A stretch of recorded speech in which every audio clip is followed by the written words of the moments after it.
So నిన్న చెప్పినటువంటి క్వశ్చన్కి నాకు తెలిసినంత వరకు మీ అందరికీ సమాధానం దొరికే ఉంటుంది. ఎవరు పేదరికంలోంచి రెగ్యులర్ బేసిస్గా అంటే ఎప్పుడు కూడా వెళ్ళడము రావడము అనేటటువంటి ఒక చట్రంలో ఇరుక్కుపోతారు, వాళ్ళని క్రానిక్ పూర్ అంటారు. అంటే ఎప్పుడు అంటే క్రానిక్ అని జనరల్గా క్రానిక్ డిసీజెస్ అంటారు కదా, లాంగ్ లాస్టింగ్ ఉంటాయి దీర్ఘకాలికంగా. సో ఈరోజు మనం చూడబోయేటటువంటి టాపిక్ ఈ మధ్య న్యూస్లో చాలా వైరల్ అయినటువంటి టాపిక్ ఇది. RBI launches pilot project for digital రూపాయి అనేటటువంటిది వచ్చేసింది. సో మనందరికీ కూడా ఈ డబ్బు అనేటటువంటిది లేదా ధనం అనేటటువంటి విషయాన్ని ఒకసారి ఆలోచిస్తే, మనిషి కాస్త పరిణితి చెందిన తర్వాత, సమాజాల్లో నివసించడం ప్రారంభించిన తర్వాత మొట్టమొదటిసారిగా బహుశా భూమిలో దొరికేటటువంటి లోహాలను డబ్బుగా వాడుకున్నారు. అంటే బంగారం కానీ, ఇత్తడి కానీ, వెండి కానీ ఇట్లాంటివి. మనందరం కూడా సింధు నాగరికత గురించి, అలాగే దాన్నే మనం బ్రాంజ్ ఏజ్ సివిలైజేషన్ అంటాం. అలాగే శాతవాహనుల కాలంలో సీసం నాణాలు ఎక్కువగా ముద్రించారని వింటూ ఉంటాం. ఇలా రకరకాలు ఉన్నాయి. సో ఆ రోజు లోహాల నుండి ప్రారంభమైనటువంటి ధనం యొక్క రూపం అనేది అనేక రకాలుగా మారింది. ముందు లోహాల రూపంలో ఉంటే దాని తర్వాత పేపర్ కరెన్సీగా మారింది. దాని తర్వాత ప్లాస్టిక్ కరెన్సీ అంటే క్రెడిట్ కార్డు, డెబిట్ కార్డులుగా మారింది. దాని తర్వాత డిజిటల్ కరెన్సీగా క్రిప్టో కరెన్సీ, అంటే క్రిప్టో కరెన్సీ వేరు, డిజిటల్ కరెన్సీ వేరు. Crypto currency is a form of digital currency. రేపు మరొక రూపంలో కూడా మారవచ్చు. అయితే పెరుగుతున్నటువంటి సాంకేతికతకు అనుగుణంగా వ్యక్తులు మారతారు, వాళ్ళ ఆలోచనలు మారతాయి, వాళ్ళు చేసేటటువంటి లావాదేవీలు మారతాయి.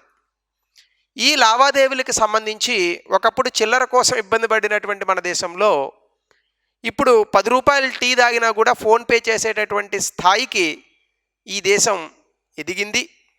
ప్రజలు ఆ రకంగానే ఈ రకమైనటువంటి నూతన సాంకేతికతతో కలిగినటువంటి లావాదేవీలను అద్భుతంగా చేస్తున్నారు. ఇప్పుడు ఆ కోవలోకే చెందినటువంటి ఒక అంశాన్ని ఆర్బీఐ తెర మీదకి తీసుకొచ్చింది. అదే డిజిటల్ రూపాయి. ఈ డిజిటల్ రూపాయికి సంబంధించి న్యూస్లో వచ్చింది మనకి. అసలు డిజిటల్ రూపాయి అంటే ఏంటి? డిజిటల్ రూపాయినే సిబిడిసి అనేటటువంటి పేరుతో పిలుస్తాం. అంటే ఏంటి, దాని తాలూకా క్లాసిఫికేషన్ ఏంటి? అలాగే 9 బ్యాంకులను డిజిటల్ రూపాయి వాడకానికి అనుయోగ్యంగా ఆర్బీఐ ప్రకటించింది. ఆ 9 బ్యాంకులు ఎవరు, దీనివల్ల వచ్చేటటువంటి ప్రయోజనాలు ఏంటి, క్రిప్టో కరెన్సీకి డిజిటల్ రూపాయికి మధ్య ఉన్నటువంటి తేడా, అలాగే question of the day. So ముందుగా కనుక చూస్తే న్యూస్లో ఎందుకుందంటే ఒక పైలట్ లాంచ్ అంటే ముందుగా వేసేటటువంటి ట్రయల్ ఉంటుంది కదా, ఆ ట్రయల్ని పైలట్ లాంచ్ అంటారు. అంటే అసలు డిజిటల్ రూపాయి పూర్తి స్థాయిలో ప్రజలకి అందించే ముందు కొంత పైలట్ ప్రాజెక్ట్ చేస్తారు, ట్రయల్ చేస్తారనమాట. ఆ ట్రయల్ ప్రాజెక్ట్లో భాగంగా ఈ డిజిటల్ రూపాయిని ఆర్బీఐ ఈ మధ్యన హోల్సేల్ గవర్నమెంట్ సెక్యూరిటీస్ అమ్మకాలలో ఈ డిజిటల్ రూపాయిని ప్రకటించింది. సో ఈ డిజిటల్ రూపాయికి సంబంధించి కనుక మీరు చూస్తే దాని యొక్క సింబల్ ఏంటి, దాని యొక్క గుర్తు ఎలా ఉంటుంది అంటే, ఇదిగో మీకు ఇక్కడ కనిపిస్తుంది కదా, ఈ రూపాయి ఇట్లా ఉంటుంది. సో ఇదే మన డిజిటల్ రూపాయి యొక్క గుర్తు. So reserve bank of India pilot ప్రాజెక్ట్లో భాగంగా ఈ డిజిటల్ రూపాయిని wholesale segment, secondary trade in government securities, అంటే ప్రభుత్వ సెక్యూరిటీల యొక్క అమ్మకము కొనుగోలుకి సంబంధించినటువంటి లావాదేవీలలో ఈ డిజిటల్ రూపాయిని ఇప్పుడు ప్రకటించడం, అంటే ఈ డిజిటల్ రూపాయిని తీసుకొచ్చింది. ఈ డిజిటల్ రూపాయికి ఉన్నటువంటి మరొక పేరు central bank digital currency. Central bank అంటే ఆర్బీఐ. సో ఇప్పటి నుంచి నేను డిజిటల్ రూపాయిని ఈ రూపాయి అనేటటువంటి పేరుతో పిలుస్తాను ఈ క్లాస్లో మొత్తం, లేదా సిబిడిసి అనేటటువంటి పేరుతో పిలుస్తాను. సో ఇది అసలు న్యూస్లో ఎందుకు వచ్చింది అన్నటువంటి అంశం. సో దీని తర్వాత కనుక మీరు చూస్తే ఒక నెల రోజుల్లో ఇక్కడ ఎలా డిజిటల్ రూపాయి పనికొస్తుందో ఈ రూపాయి, ఆ పనితీరును గమనించి ఒక నెల రోజుల్లో రీటైల్ వ్యాపారంలో మొత్తం దేశంలో ఉన్నటువంటి వ్యక్తులందరికీ కూడా పనికొచ్చేటట్టుగా దీన్ని తీసుకొస్తామని చెప్పారు. ఈ మధ్య కాలంలోనే బడ్జెట్లో నిర్మలా సీతారామన్ గారు డిజిటల్ రూపాయిని తీసుకొస్తామని చెప్పినట్టుగానే డిజిటల్ రూపాయిని అందించడం జరిగింది. అసలు డిజిటల్ రూపాయి అంటే ఏంటి? ఇది పెద్ద యూనో డిస్కషన్. ఎందుకంటే మనందరికీ కూడా ఇళ్లల్లో చేతికి డబ్బులు ఇచ్చి ఖర్చు పెట్టడం అనేటటువంటిది మన జనరేషన్కి అలవాటైనటువంటి ఒక ప్రక్రియ. చిన్నప్పటి నుండి కూడా మనకి ఇళ్లలో ఏదన్నా తెమ్మన్నారనుకోండి గబుక్కుని, ఒక 10 రూపాయలు ఇచ్చి ఏదన్నా, లేదా 100 రూపాయలు ఇచ్చి చిన్నప్పుడు ఏదన్నా తెమ్మంటే ఒక 14 రూపాయలో 23 రూపాయలు అయ్యిందనుకోండి, దాని తర్వాత చిల్లర్ని బాగా లెక్క పెట్టుకొని మనం మ్యాథమెటిక్స్ బాగా నేర్చుకున్నాం. 23 తీసేస్తే ఇంకా 77 ఉంటుంది, రైట్? 63 పోతే ఇంకొక 37 ఉంటుంది. ఇట్లా చాలా త్వరగా మనం మ్యాథమెటిక్స్ అనేటటువంటి వాటిని రోజువారీ లావాదేవీలలో భాగంగా నేర్చుకున్నాం. సో డిజిటల్ రూపాయి ఇవన్నీ కూడా మరి రేపటి తరాన్ని ఏ విధంగా మారుస్తాయి?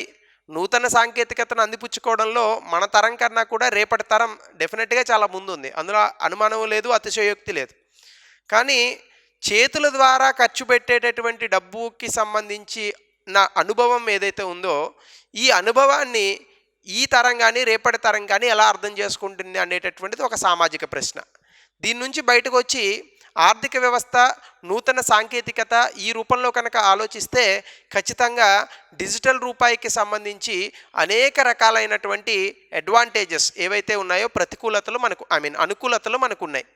సో దీనివల్ల వచ్చేటటువంటి అడ్వాంటేజెస్ అనేక రకాలుగా మనం ఆలోచించవచ్చు. ఈజీగా వాడడం కానీ, చిల్లర ఇబ్బందులు లేకపోవడం కానీ, భద్రత కానీ, ఇలా రకరకాల అంశాలను మనం చర్చించవచ్చు.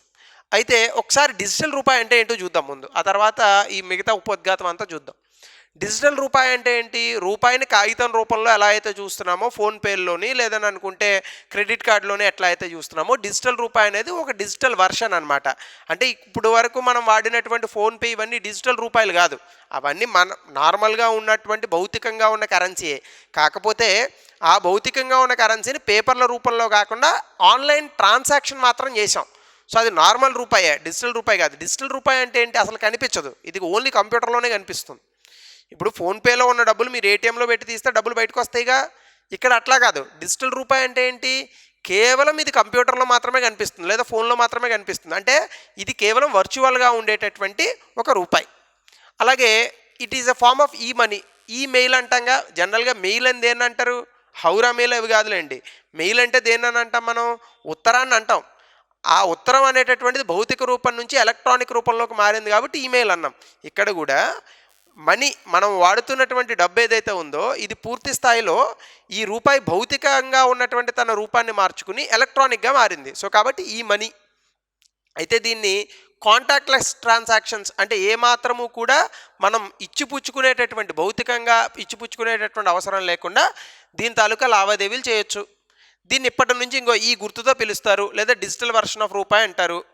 దీన్ని ఫియాట్ కరెన్సీ. ఫియాట్ కరెన్సీ అంటే ఏంటంటే ఆర్బీఐ ఏ కరెన్సీని అయితే ఆమోదిస్తుందో, అంటే మీకు 2016 బాగా గుర్తుండే ఉంటుంది, డిమానిటైజేషన్, నోట్ల రద్దు చేశారు. 500 రూపాయలు 1000 కాగితాలను రద్దు చేశారు. సో దాన్ని ఏమంటారు? లీగల్ టెండర్ కాదంటారు. లీగల్ టెండర్ అంటే ఏంటి? ఏ డబ్బులనైతే మనము ప్రభుత్వము గుర్తిస్తుందో, లావాదేవీలకి అనుయోగ్యమైనటువంటి డబ్బుగా చెప్తుందో దాన్ని లీగల్ టెండర్ లేదా ఫియాట్ మనీ అంటారు. ఫియాట్ మనీ అంటే ఇప్పుడు ఫర్ ఎగ్జాంపుల్ నా దగ్గర 100 రూపాయల కాగితం ఉందనుకోండి, ఆ 100 రూపాయల కాగితం విప్పి చూడండి మీరు, అది ఒక కాగితం, చింపితే అది కూడా చిరుగుతుంది, చలిమంట వేసుకుంటే అది కూడా వెలుగుతుంది. కానీ ఆ ఒక్క కాగితాన్ని మీరు 100 రూపాయలుగా ఎందుకు గుర్తిస్తున్నారు చెప్పండి? ఆ ఒక్క కాగితాన్ని 100 రూపాయలుగా ఎందుకు గుర్తిస్తున్నారంటే ప్రభుత్వం మీకు చెప్పింది కాబట్టి. దానిపైన రాసి ఉంటుంది, I promise to pay bearer the sum of 100 rupees signed by RBI governor. అంటే దాని అర్థం ఏంటి? ఏ వ్యక్తి అయితే ఈ 100 రూపాయల కాగితాన్ని కలిగి ఉంటాడో ఆ వ్యక్తికి 100 రూపాయల కరెన్సీ ఇవ్వబడును, లేదా అది ఈజ్ ఈక్వల్ టు 100 రూపాయల కరెన్సీ అని చెప్తారు. సో 500 రూపాయల నోట్లని 1000 రూపాయల నోట్లని 2016లో లీగల్ టెండర్గా మనం తొలగించాం, అంటే అవి ఇంకా చెల్లవు. అలాగే ఇక్కడ కూడా ఏం చెప్తున్నారు? ఈ డిజిటల్ కరెన్సీ అనేటటువంటిది లీగల్ టెండర్ అట. అంటే ఏంటి? దీన్ని లావాదేవీలకు వాడుకోవచ్చు. సో అది ఫియాట్ కరెన్సీలో భాగం కాబట్టి ఇది లీగల్ టెండర్. అంటే మీకు ఎవరన్నా అప్పు ఉన్నారనుకోండి, వాళ్ళు రేపు నుంచి డిజిటల్ రూపాయలు డబ్బులు పంపిస్తే మీరు తీసుకుని తీరాలి. నేను తీసుకోనంటే వాళ్ళు కేసు వేయచ్చు మీ మీద. అర్థమవుతుందా? So that is called Fiat currency. Fiat currency అయితే ఇప్పటి వరకు మన చుట్టూ ఉన్నటువంటి కరెన్సీ, దేశంలో సర్క్యులేషన్లో ఉన్నటువంటి కరెన్సీనే ఫియాట్ కరెన్సీ అంటాం. అంతకుమించి ఏం లేదు, లీగల్ టెండర్ అని కూడా అనొచ్చు. సో దీని తాలూకా క్లాసిఫికేషన్ మనకి 2 రకాలుగా ఇచ్చింది ఆర్బీఐ. ఒకటేమో హోల్సేల్లో వాడేటటువంటి ఈ డిజిటల్ కరెన్సీ, రీటైల్లో వాడేటటువంటి డిజిటల్ కరెన్సీ. రీటైల్లో వాడేటటువంటి డిజిటల్ కరెన్సీ ఎవరైనా వాడచ్చు, ఏ రకమైన లావాదేవీలకైనా వాడచ్చు, ఏ వినియోగదారుడైనా వాడచ్చు, ఏ వ్యాపారానికైనా వాడచ్చు. కానీ హోల్సేల్లో ఇచ్చేటటువంటి డిజిటల్ కరెన్సీ కేవలం కొన్ని సంస్థలు లేదా కొంతమంది వ్యక్తులు, ఒక group of section of entities మాత్రమే వాడేటటువంటి అవకాశం ఉంటుంది. ఇప్పుడైతే ప్రస్తుతానికి ఈ హోల్సేల్ డిజిటల్ కరెన్సీని కేవలం 9 బ్యాంకులు మాత్రమే వినియోగించేలాగా ఆర్బీఐ విధి విధానాలను రూపొందించింది. సో అది ఇక్కడ రాసినటువంటి అంశం. ఇప్పుడు ప్రస్తుతానికైతే సెకండరీ మార్కెట్లో అంటే స్టాక్ మార్కెట్లో దొరికేటటువంటి ప్రభుత్వ సెక్యూరిటీలను కొనుగోలు చేయడానికి డిజిటల్ కరెన్సీని వాడచ్చు అని చెప్పింది. సో కాబట్టి దీనికి సంబంధించినటువంటి నోట్స్ నేను ఆల్రెడీ ఇక్కడ ఇచ్చాను, కాబట్టి మీరు ఈ నోట్స్ అయితే ఎక్కించుకోండి. అలాగే ఇందులో కొన్ని కీ పాయింట్స్ కనుక మనం అర్థం చేసుకుంటే 9 బ్యాంకులను ఆర్బీఐ డిజిటల్ రూపీని వాడడానికి ఇప్పుడు వినియోగించింది. ఆ బ్యాంకుల పేర్లు ఇక్కడ ఇచ్చాను. SBI, bank of Baroda, union bank of India, HDFC, ICICI, Kotak Mahindra, yes bank, IDFC, HSBC. ఈ 9 బ్యాంకుల్లోని కూడా డిజిటల్ రూపాయిని ఇప్పుడు వాడతారు. ఇంకొకటి ఏంటంటే a token based digital currency would be a bearer instrument like bank notes. అంటే బ్యాంక్ నోట్లకి ఎలా అయితే విలువ కలిగి ఉంటాయో ఈ డిజిటల్ కరెన్సీ కూడా అదే మాదిరిగా విలువను కలిగి ఉంటుంది, అది దాని అర్థం. అలాగే account based system would require maintenance of balance and transactions. అంటే ఏంటి, మనం ఇప్పుడు చేతులతో భౌతికంగా డబ్బులు అనేటటువంటివి తీసుకుంటే దానికి ఒక బ్యాలెన్స్ షీట్ వేస్తాంగా, ఎంత క్రెడిట్ అయింది ఎంత డెబిట్ అయింది అనేటటువంటి అమౌంట్. ఇక్కడ అటువంటి ఒక అకౌంటింగ్ సిస్టమ్ని కూడా ఆన్లైన్లో తయారు చేయాల్సి ఉందట, అది కూడా చేస్తున్నారట. దీనివల్ల వచ్చేటటువంటి ప్రయోజనాలు ఏంటి, ఆపరేషనల్ కాస్ట్ తగ్గుతాయి. ప్రతి సంవత్సరము కూడా ఆర్బీఐ చిరిగిపోయిన నోట్లు, నలిగిపోయినటువంటి నోట్లు, కొత్త నోట్ల యొక్క ముద్రణ, వీటన్నిటికీ కలిపి 2900 కోట్లు ఖర్చు అవుతుందట. ఈ 2900 కోట్లు ఒక చిన్న సాఫ్ట్వేర్తో, అంటే చిన్నదంటే పెద్ద సాఫ్ట్వేరే వేస్తారులేండి, ఆ సాఫ్ట్వేర్తో ఈ ఆపరేషనల్ కాస్ట్లు అవన్నీ తగ్గుతాయి కదా, ఒకటి.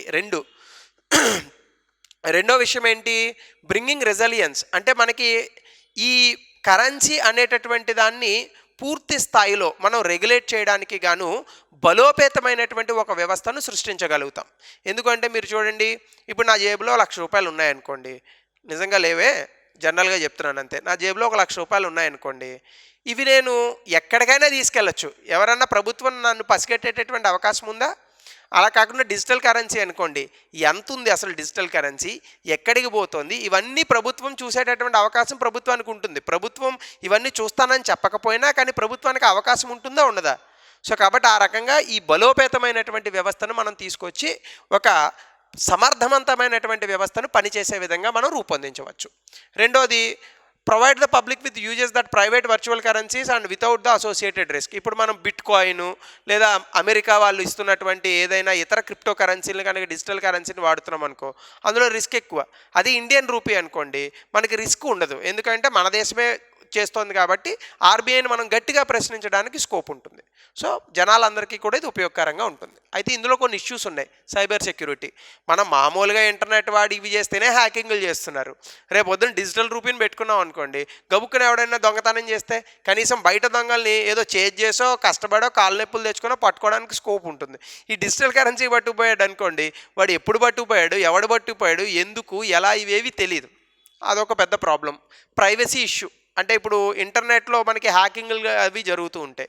మన బ్యాంక్ అకౌంట్లో ఎంత డబ్బులు ఉన్నాయనేది జనరల్గా ఎవరికి చెప్పం, మన ఎనపెట్లో ఉంటే అసలే చెప్పం, కానీ ఇప్పుడు ఇంటర్నెట్లో ఉంటాయి. సో ఇప్పుడు ఎవరు ఎక్కడికి ఎందుకు ఎలా ఎప్పుడు పంపిస్తున్నారు అనేది ఈజీగా చెప్పచ్చు. దానివల్ల ప్రైవసీ ఇష్యూస్ రావచ్చు.